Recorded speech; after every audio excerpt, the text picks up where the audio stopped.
C'est la tempête. Extraordinaire, c'est vraiment le seul mot qui pourrait qualifier ce stage. Et aujourd'hui on se retrouve pour mon dernier jour. Donc j'ai fait un rapide check du matériel avant de partir en mer pour faire cette dernière nage. La fatigue de ces 2 derniers jours se fait un petit peu ressentir, mais je suis quand même très motivé et honnêtement j'aurais voulu que ça dure presque éternellement. Car au niveau ressenti ça me permet vraiment de me sentir de mieux en mieux à l'approche de cette traversée de la Manche à la nage. Un peu de vaseline dans le cou et on enfile la combi et c'est parti. On se rend pas compte sur la vidéo mais il y a un peu de houle aujourd'hui donc je sais que la nage va être dure.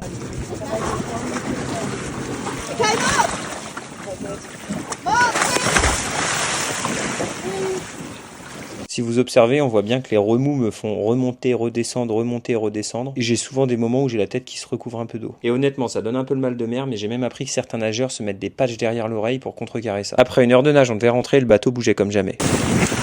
Putain, là, c'est la tempête. La machine à laver.